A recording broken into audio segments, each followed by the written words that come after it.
নীল জলরাশির নিচে চাপা পড়ে গেল ২৫০ স্বপ্ন। উন্নত জীবনের আশায় বুক বেঁধে যারা অজানার উদ্দেশ্যে পাড়ি জমিয়েছিলেন, তাদের শেষ ঠিকানা কি তবে আন্দারমান সাগরের লোনা জল? আরও একটি নৌকাডুবি, আরও একবার লাশের মিছিল। কতটা নিষ্ঠুর হতে পারে এই নীল জলপথ?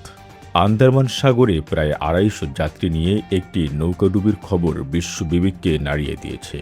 মালয়েশিয়া যাওয়ার পথে এই ভয়াবহ দুর্ঘটনায় নিখোঁজ হওয়াদের অধিকাংশেরই পরিচয় এখনও মেলেনি। তবে ধারণা করা হচ্ছে তারা রোহিঙ্গা এবং বাংলাদেশি নাগরিক। উত্তাল সাগরে নৌকাটির ইঞ্জিন বিকল হয়ে পড়লে এই ট্র্যাজেডি ঘটে। এই ঘটনায় এখন পর্যন্ত মাত্র ৯ জনকে জীবিত উদ্ধার করা গেলেও বাকি ২৫০ জনের ভাগ্যে কী ঘটেছে তা নিয়ে গভীর অন্ধকার দানা বাঁধছে। এদিকে এই পাচার কাজে জড়িত থাকার অভিযোগে টেকনাফ থেকে ৬ জন দালালকে গ্রেফতার করেছে পুলিশ।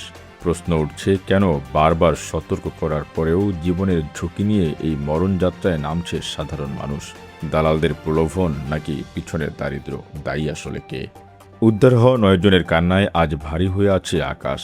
কিন্তু যারা তলিয়ে গেলেন সাগরের অতলে, তাদের স্বজনদের অপেক্ষার প্রহর কি কোনোদিন শেষ হবে? এই মানবিক বিপর্যয় রুখতে এখনই প্রয়োজন কার্যকর আন্তর্জাতিক পদক্ষেপ। Hossain Mohammad Arman, multimedia desk, press point.